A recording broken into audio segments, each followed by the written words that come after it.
제단 앞에 있는 장식들이 오늘이 무슨 날인지를 잘 나타내 주고 있습니다.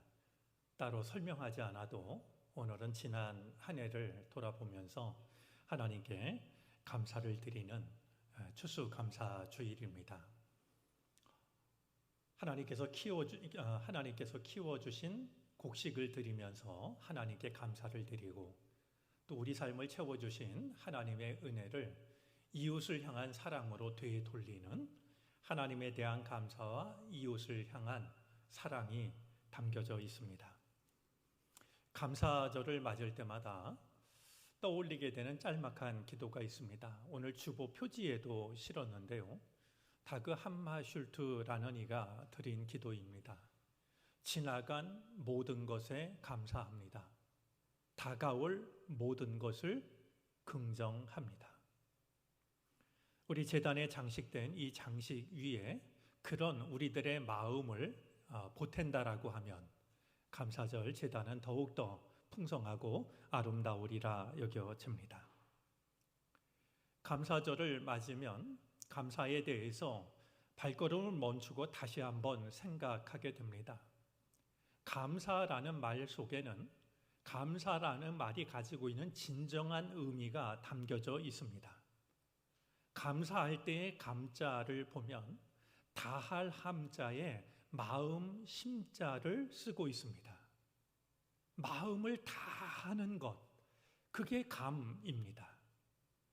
사자를 보면 말씀 언변에 쏠 사자를 쓰고 있는데요, 마치 화살을 쏘듯이 분명하게 표현하는 겁니다. 내 마음을 다 담아서 분명하게 내 마음을 표현하는 것, 그게 감사입니다. 그냥 말로 감사합니다 그런 게 아니고 내 마음을 다 모아서 가장 분명하게 내 마음을 표현하는 것, 그것이 감사라는 말이 가지고 있는 뜻이죠. 우리는 그런 마음으로 지난 한 주간 그래도 감사, 그래서 감사, 이런 주제를 가지고 특별 새벽 기도회를 드렸습니다. 참으로 뜻깊고 감사하고 감동적인 시간이었습니다. 새벽 기도를 오랜만에 모이기도 하거니와 또 우리가 정성을 다해서 마치 겨울잠에서 깬 그런 온갖 생명들처럼 말이죠, 믿음의 기지개를 켜고 있다라는 그런 마음이 들었습니다. 함께 모여 예배를 드리고 또 하박국서 말씀을 나누는 그 모습들이 참 소중하고 아름답게 여겨졌습니다. 먼저 우리 특별 새벽 기도회를 위해서 수고하신 분들께 감사를 드리고 싶습니다. 많은 분들이 보이지 않는 곳에서 수고를 했습니다. 무엇보다 열심히 참석한 교우들에게도 감사의 마음을 나누고 싶습니다. 이야기를 들었더니 모두 70분이 개근을 하셨더라고요.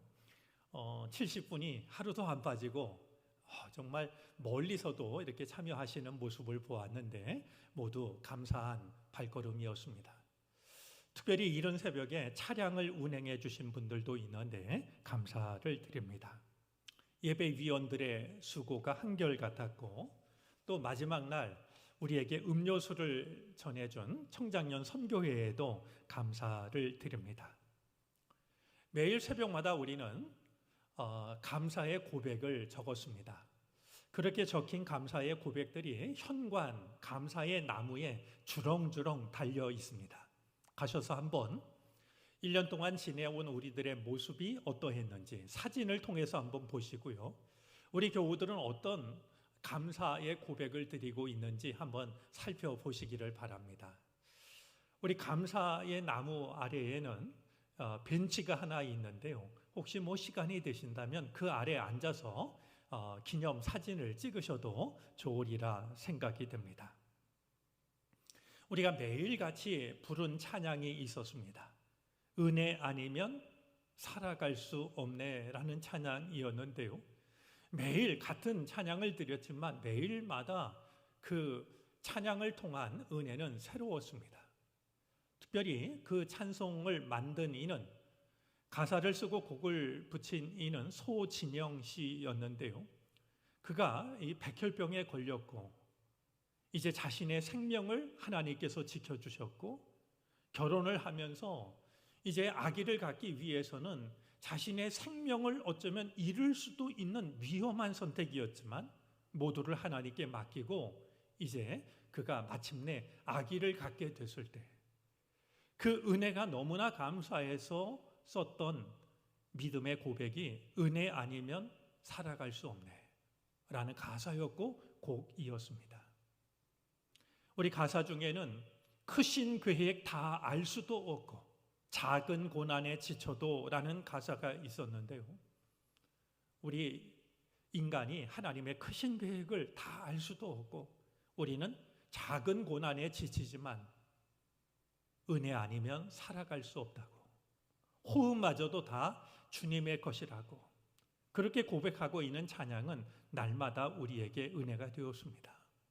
우리가 마음에 품고 생각날 때마다 그 찬양을 통해서 하나님의 은혜를 마음에 새기는 것도 소중하겠다 생각이 듭니다.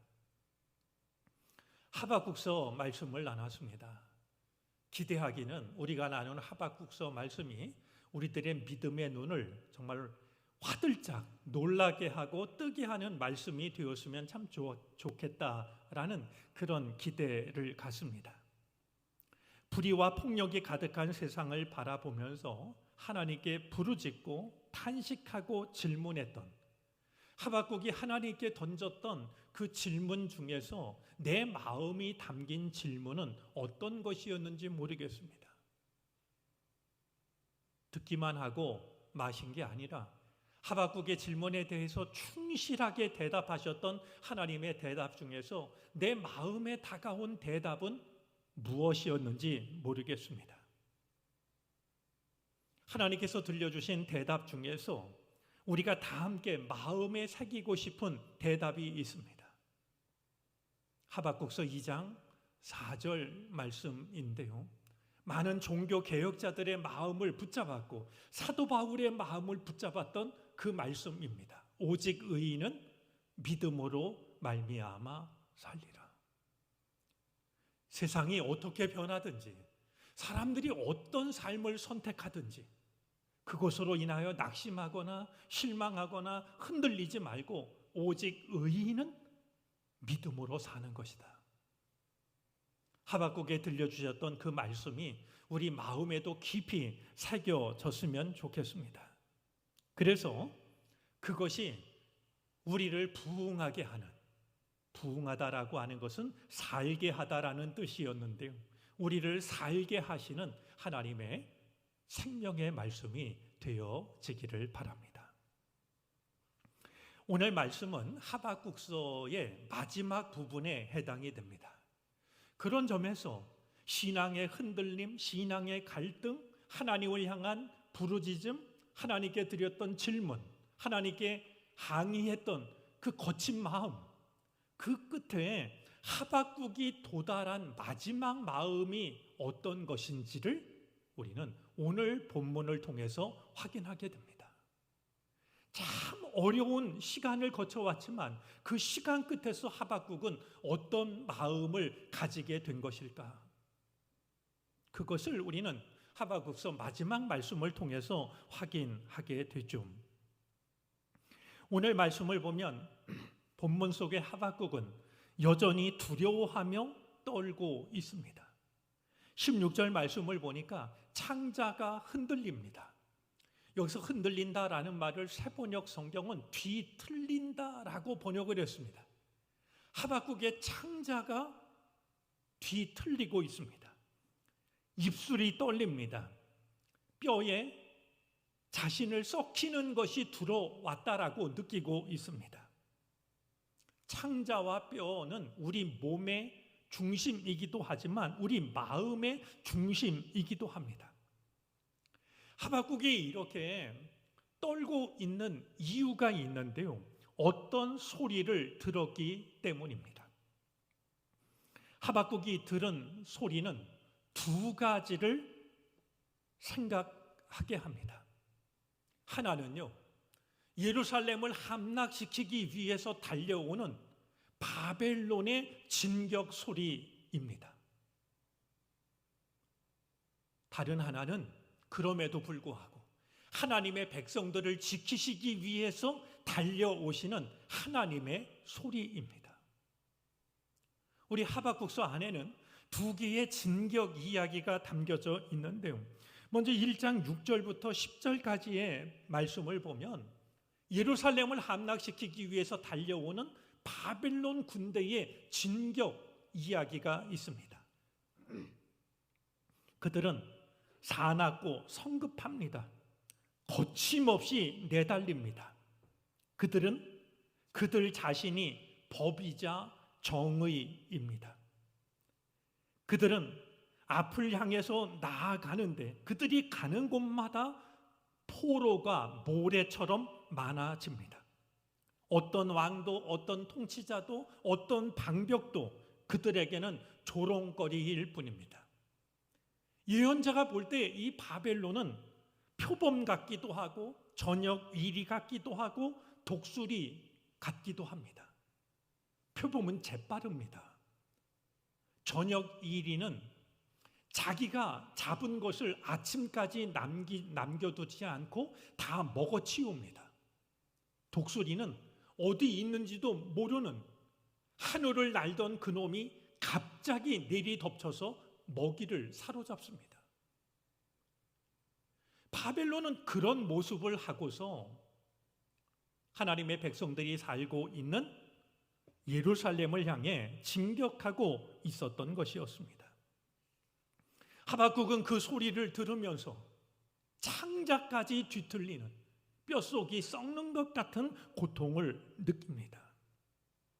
하지만 하박국이 들었던 것은 그것이 전부가 아닙니다. 말씀을 드린 것처럼 위기에 빠진 하나님의 백성을 구하기 위해 달려오시는 하나님의 행진 소리를 듣습니다. 하박국서 3장 3절부터 15절까지가 그것을 말하고 있습니다. 기름 부음을 받은 거룩한 백성을 구하기 위해 하나님이 달려오시는, 하나님이 오실 때 산과 강과 바다도 막지를 못하는, 왜냐하면 하나님은 큰 물의 파도를 밟고 오시기 때문에 어떤 것도 하나님의 행차를 막을 수 없다라고 말하고 있습니다. 악인도 막지를 못합니다. 왜냐하면 하나님께서 하나님의 백성을 괴롭히는 악인의 머리를 치시기 때문입니다. 하나님이 오실 때 광명과 광선, 역병과 불덩이가 하나님을 호위합니다. 광선이라는 말은 뿔들이라는 말인데 능력을 나타내는 말입니다. 하나님이 우리에게 빛으로 찾아오시는데요, 이 빛은 어둠만 빛으로 바꾸는 것이 아니라 빛 속에는 하나님의 능력이 담겨져 있습니다. 빛이 능력입니다. 이렇게 오시던 하나님께서 그 자리에 서시면 땅이 흔들립니다. 하나님이 바라보시기만 해도 나라들은 전율하고 영원할 것 같았던 산이 무너지고 언제까지나 버틸 것 같았던 언덕들이 허물어집니다. 이렇듯 하나님께서 하나님의 거룩한 백성들을 살리시기 위해서 오실 때 그 하나님의 행차를 가로막을 것은 세상에 아무것도 없습니다. 하박국은 알고 있습니다. 하나님께서 자신들의 죄를 벌하시기 위해서 바벨론이라고 하는 채찍을 들고 계시다라고 하는 것. 하지만 그것이 전부가 아니라 하나님께서는 하나님의 백성들을 살리시기 위해서 구원하러 오신다라고 하는 것을 알고 있습니다. 하박국은 그 사이에 서 있습니다. 지금 하박국이 그처럼 떨고 있는 것은 창자가 뒤틀리고 입술이 떨리고 뼛속이 썩어 들어가는 것은 바로 그가 그 사이에 서 있기 때문입니다. 현실과 하나님의 구원 사이에 서 있기 때문입니다. 백성들에게 머지않아 다가올 환난을 알고 있고, 하지만 하나님께서 구원하실 하나님의 구원을 알고 있는데, 그 사이에 선 이 하박국은 하나님의 구원을 경험하기 위해서는 어쩔 수 없는 환난을 겪어야 한다라는 사실을 알고 있기에 두려워 떨 수밖에 없는 것이죠. 하나님의 약속과 현실 사이에 서서 아파하는 바로 그 자리가 하박국이 서 있던 자리였고, 오늘 이 땅을 살아가는 그리스도인들이 서 있어야 할 자리입니다.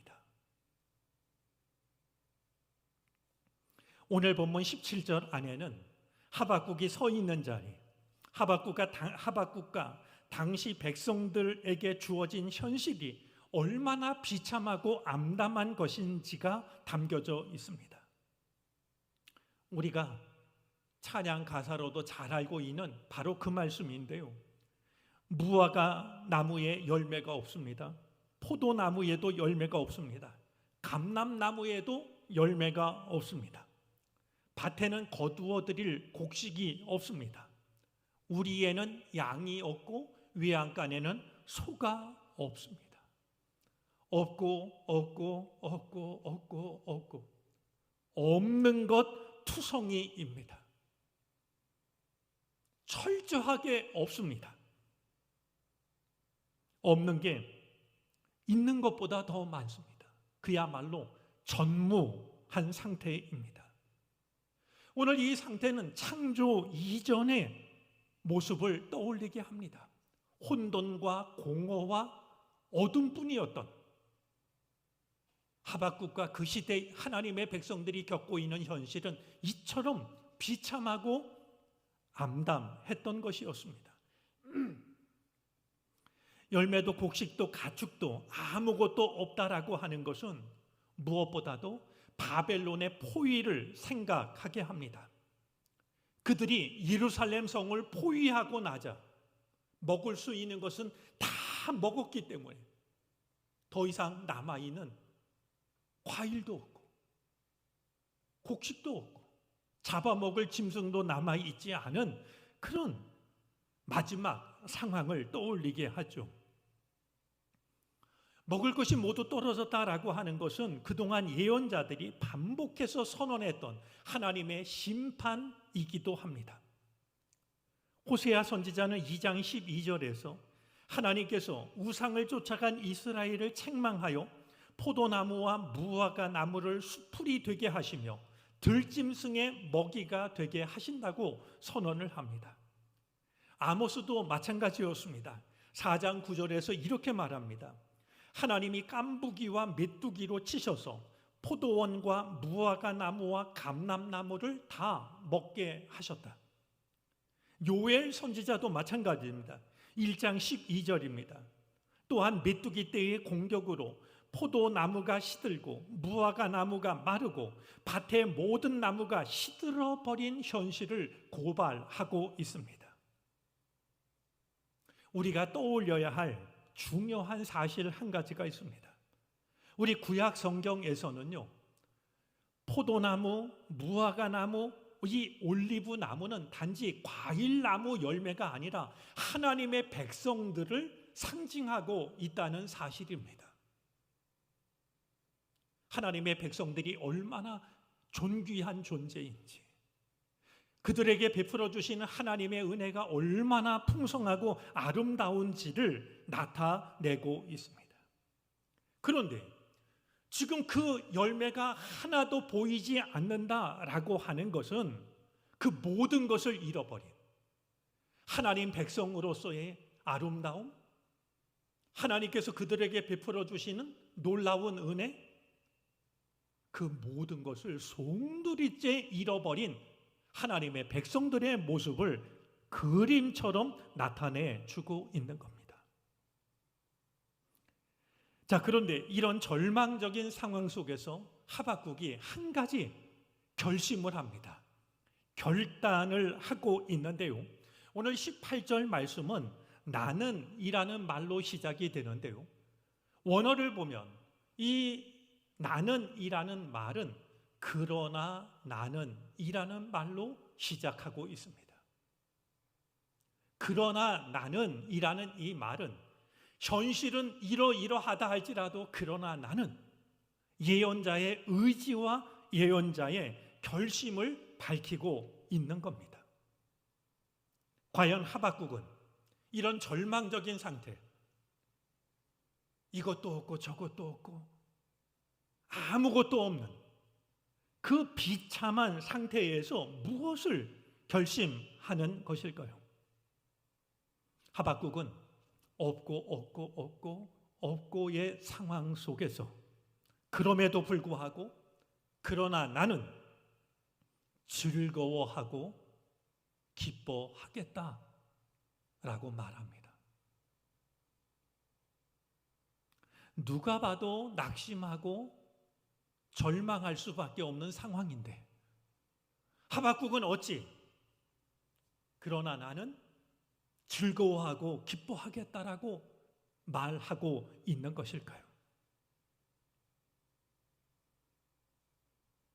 하박국은 그럼에도 불구하고 나는 기뻐하고 즐거워하겠다라고 말할 수 있는 분명한 이유가 있었습니다.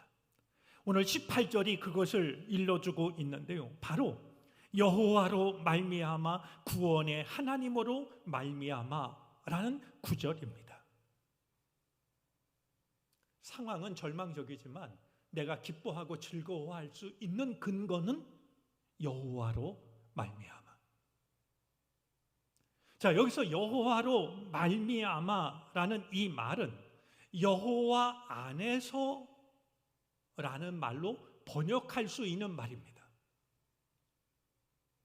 나는 주님 안에서 나한테 주어진 상황은 어디를 둘러봐도 없는 것밖에 보이지 않는 절망적인 상태지만 그럴수록 나는 이 상황 안에서 절망하는 게 아니라 주님 안에서 기뻐하겠다고.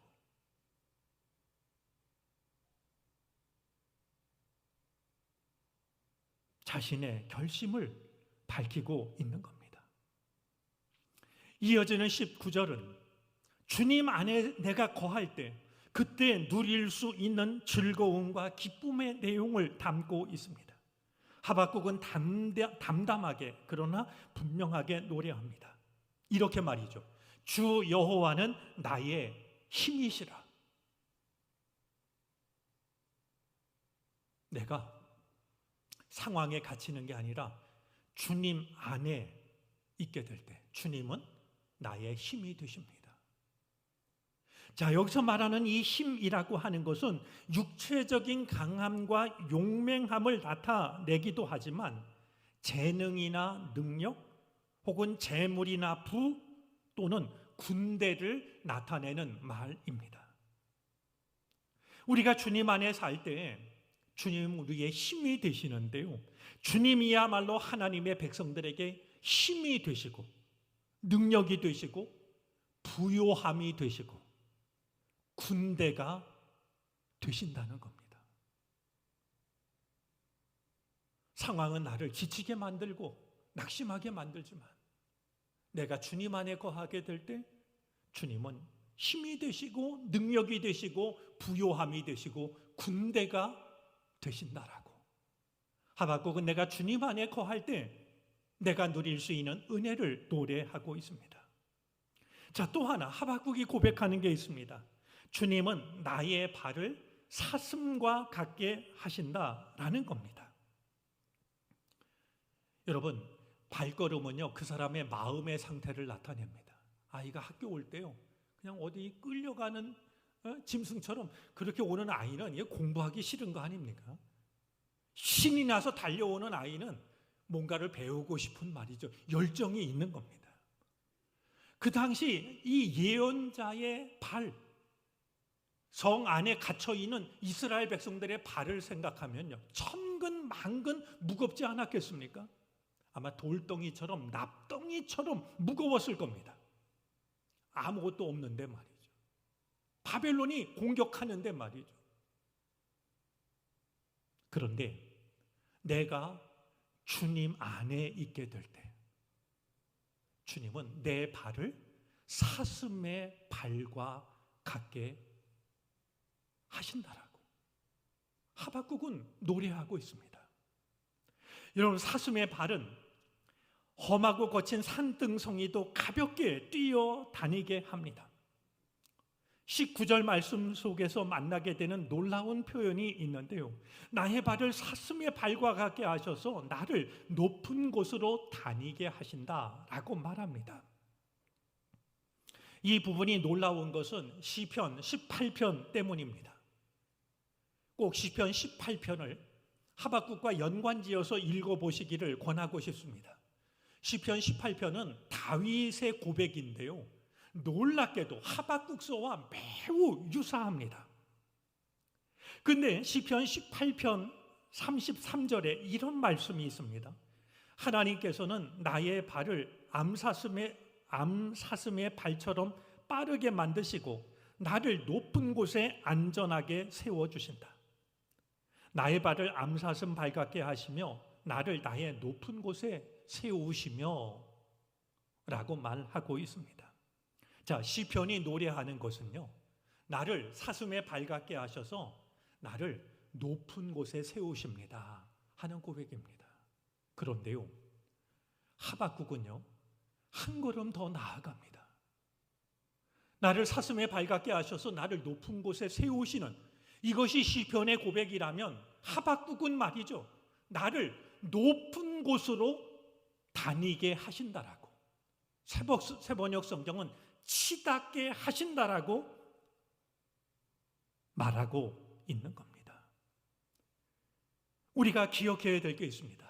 여기서 다니다라는 이 말은요, 그냥 걸어 다니거나 뛰어다니는 이런 행위를 나타내는 것보다는 군대의 진군과 관련이 있는 말인데요, 높은 곳을 밟는다라는 이 말은 승리하다, 정복하다라는 뜻입니다. 나를 지치게 만들었던, 나를 두렵게 만들었던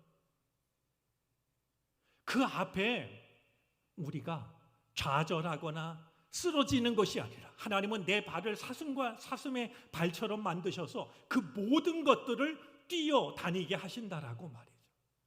발게 하신다라고, 이기게 하신다라고, 승리하게 하신다라고 노래하고 있는 겁니다.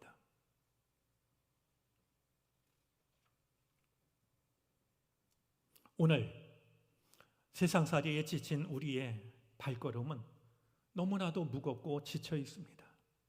어쩌면 끌려가는 노예처럼 수고하고 무거운 짐이 우리의 발을, 우리의 마음을 쇠고랑과 쇠사슬로 묶고 있는 것처럼 여겨지기도 합니다.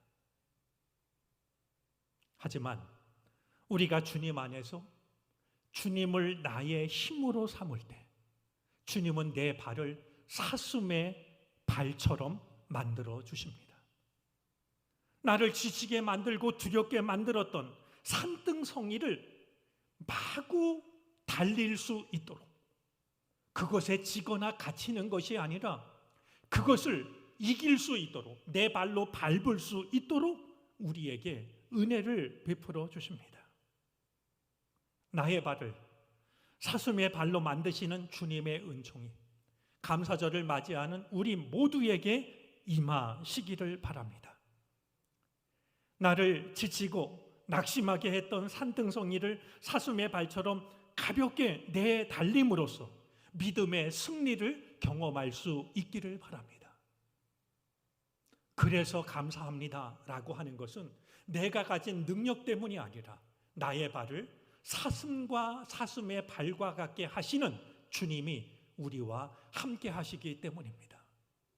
이 은혜 안에서 그래도 감사할 수 있는, 그래서 감사를 지나 마침내 그래도 감사할 수 있는 우리 모두가 되어지기를 주님의 이름으로 축복합니다. 기도하겠습니다. 힘들고 어려운 일이 유난히 많았던 한 해였습니다. 그 시간 끝에서, 그 시간 한복판에서 감사절을 맞습니다. 그래도 감사하고, 그래서 감사하고 싶어 주님의 말씀에 귀를 기울입니다. 하나님의 구원하심과 삶의 고단한 현실 사이에 서서 괴로워하던 하박국을 통해 우리 안에 있는 약함과 그 약함에 대답하시는 하나님의 음성을 듣습니다.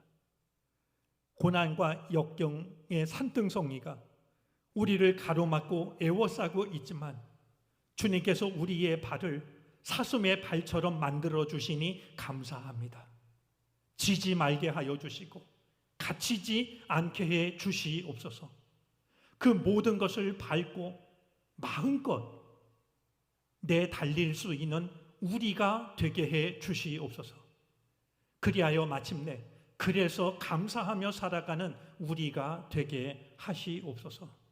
예수 그리스도의 이름으로 기도를 드립니다. 아멘.